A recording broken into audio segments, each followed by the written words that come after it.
एक गांव में विनय नाम का एक गरीब किसान अपनी पत्नी माधुरी और बेटे चंदू के साथ रहता था। यह परिवार इतना गरीब था कि दिन भर भूख से तड़पते हुए उनका जीवन गुजर रहा था। रमेश का इतना कर्ज था कि जिसने उसे उधार दिया था वह रोज आकर तंग करता था। गांव में कोई भी उन्हें दोबारा उधार देने को तैयार नहीं था और न ही किसी के खेत में काम मिलता था। माँ, मुझे फिर से भूख लगी है। आज सुबह को खाने में बस एक ही रोटी मिला था। क्या करूं बेटा, आज घर में राशन कम था, लेकिन तेरे पिताजी कल सुबह जरूर कुछ राशन ले आएंगे, तब मैं तुझे भरपेट खाना खिलाऊंगी। अभी तू सो जा बेटा। माँ के कहने पर चंदू भूखे सो जाता है। विनय यह सब सुन रहा होता है। उसके चेहरे पर थकावट, निराशा और शर्म एक साथ जमी है और विनय माधुरी के पास आता है। क्या करूं मैं, कहाँ जाऊं? इस कर्ज ने तो मेरी सांसें छीन ली हैं। गांव में कोई काम देने को भी तैयार नहीं है। धैर्य रखिए जी, भगवान हमारी भी सुनेंगे। अरे जी, आज फिर घर में कुछ भी पकाने को नहीं है। बेटा सुबह से भूखा है, कुछ सोचिए, नहीं तो बच्चा कैसे रहेगा। आज मैं मालिक से बात करने जा रहा हूँ। शायद वो हमें अपनी जमीन फिर से काम करने को दे दे, तभी हम फसल उगाकर पेट भर पाएंगे। वह दोनों बात कर रहे थे, तभी सेठ जी आ जाते हैं। दरवाजे पर जोर से खटखटाने की आवाज आती है। तभी विनय और माधुरी बाहर निकलते हैं। विनय, मेरा पैसा कब देगा? क्या तू सोचता है कि मैं भूल गया हूँ? सेठ जी माफ कीजिए, अभी मेरे पास आपको देने के लिए कुछ भी नहीं है। काफी विनती और गिड़गिड़ाने के बाद गांव के जमींदार ने किसान को अपनी जमीन पर खेती करने की अनुमति दे दी, लेकिन शर्त साफ थी, हर महीने ब्याज के साथ पुराना कर्ज चुकाना होगा और फसल की आधा हिस्सा मुझे देना होगा। देखो, मैं तुम्हें जमीन दे रहा हूँ, लेकिन भूलना मत, हर महीने ब्याज सहित मेरा पैसा चुकाना होगा, वरना ये जमीन तुरंत वापस ले लूंगा। ठीक है मालिक, मुझे आपकी शर्त मंजूर है। मैं मेहनत करूंगा और हर हाल में कर्ज चुका दूंगा। विनय ने जमींदार जी की शर्त मान ली और जी जान से खेती में जुट गया। दिन रात एक करके उसने मेहनत की, इस उम्मीद में कि वह अपने परिवार को 2 वक्त की रोटी दे पाएगा। कुछ महीने बीत जाने के बाद विनय का फसल तैयार हो जाता है बेचने के लिए। विनय सब्जी और गेहूं को बाजार में बेच के घर आ जाते हैं और अपनी पत्नी से कहते हैं, इस बार फसल अच्छी हुई है, शायद इस महीने हम सब भरपेट खा पाएंगे। ये तो सिर्फ इतने ही हैं, इससे तो आधा महीना का भी मुश्किल से गुजारा होगा। हाँ, सेठ जी का ब्याज इतना ज्यादा है कि सारा मुनाफा उसी में चला जाता है। पिताजी, क्या हम कभी भी पेट भर खाना नहीं खा पाएंगे? जरूर खाएंगे बेटा, एक दिन जरूर खाएंगे, बस तुम हिम्मत मत हारना। पर कब तक ऐसे ही जिएंगे?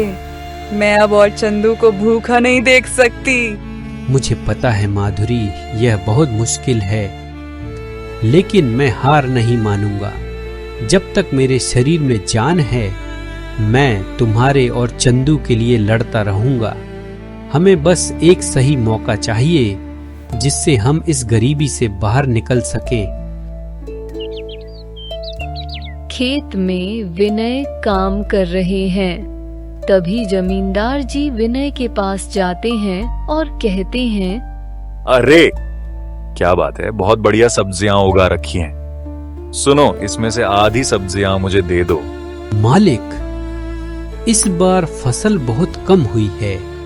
अगर मैं आधा हिस्सा आपको दे दूंगा तो मेरे परिवार का पेट कैसे भरेगा? तो आज से तुम इस जमीन को भूल जाओ जब तक तुम मुझे मेरा आधा हिस्सा नहीं दोगे, मैं तुम्हें यहाँ खेती नहीं करने दूंगा। इतना कहकर जमींदार वहां से चले जाते हैं और विनय उदास होकर घर लौटते हैं और अपनी पत्नी को कहते हैं, आज मालिक ने जमीन भी छीन ली।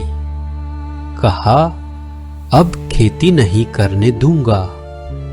अब हम क्या करेंगे? घबराओ मत जी, आप कल सुबह ही शहर चले जाइए। वहाँ कोई ना कोई काम जरूर मिलेगा। जो पैसा बचेगा उससे हम अपना घर चलाएंगे और धीरे धीरे सेठ जी का कर्ज भी चुका देंगे। पत्नी की बात सुनकर विनय ने ठान लिया कि अब उसे गांव छोड़कर शहर जाना ही होगा। अगले दिन सुबह वह एक छोटे से थैले में कपड़े और थोड़ा सा सूखा खाना रखकर शहर के लिए निकल पड़ा। दिन भर विनय ने शहर की गलियों, चौराहों और बाजारों में काम ढूंढा, लेकिन हर जगह एक ही जवाब मिला, अभी काम नहीं है। थका हारा, भूखा प्यासा विनय आखिर शाम को एक बड़े से पेड़ के नीचे बैठ गया। बेटा, तुम यहाँ नए लग रहे हो, कहाँ से आए हो? पूरे दिन से देख रहा हूँ किसी से काम के बारे में पूछते फिर रहे थे। क्या कोई काम नहीं मिला? जी चाचा, मैं गांव से आया हूँ। सुबह से शहर में इधर उधर घूम रहा हूँ। कोई काम ढूंढने की कोशिश की, पर आज किसी ने काम नहीं दिया। सोचा थोड़ी देर यहाँ बैठकर आराम कर लूं।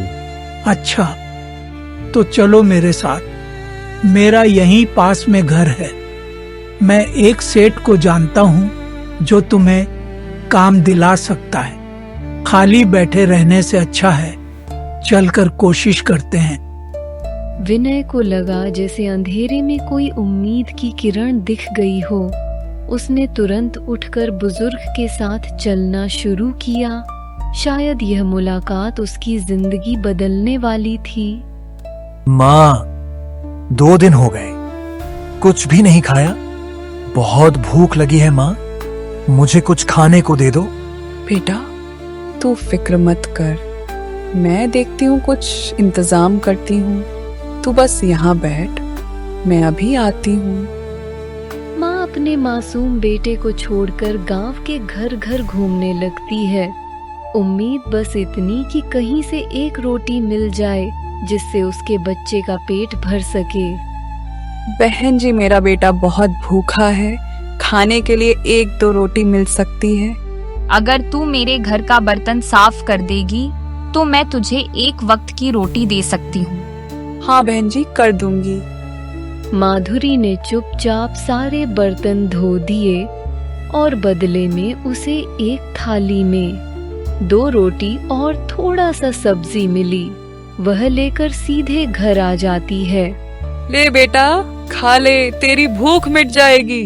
माँ, तू भी खा लेना, तूने भी तो कुछ नहीं खाया होगा। नहीं बेटा, मैं नहीं खाऊंगी, तुम खाओ। माँ मुस्कुराई, लेकिन उसके अंदर का दर्द सिर्फ वही जानती थी। इसी तरह दिन बीतते गए। पिता शहर में मजदूरी करते और जो थोड़ा पैसा मिलता घर भेज देते। कई महीने बीत गए। एक दिन विनय के साथ शहर में एक बड़ी गलती हो गई, जिसके कारण उनका काम छिन गया। अब क्या होगा? घर का खर्चा कैसे चलेगा?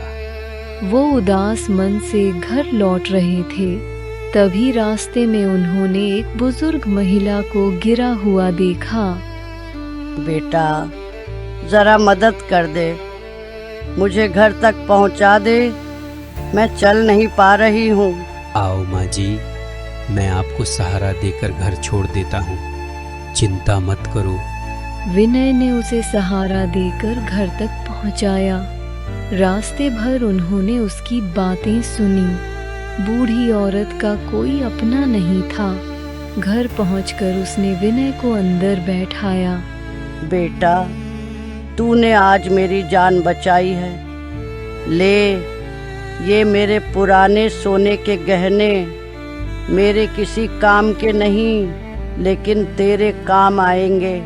नहीं माँ जी, मैं ये नहीं ले सकता। मैंने तो बस इंसानियत निभाई है। ले बेटा, इसे मत ठुकरा। ये भगवान का भेजा हुआ तोहफा समझ। विनय ने बूढ़ी माँ से गहने ले लिए। घर लौटते समय उन्होंने गहनों को बेच दिया और उस पैसे से एक छोटी सी दुकान खोल ली। घर का सारा कर्ज उतर गया, गरीबी दूर हो गई और उनका जीवन खुशियों से भर गया। जिंदगी ने सिखा दिया कि नेक काम का फल जरूर मिलता है, चाहे देर से ही क्यों न हो। अब वो परिवार एक दूसरे के साथ खुशी खुशी रहने लगा।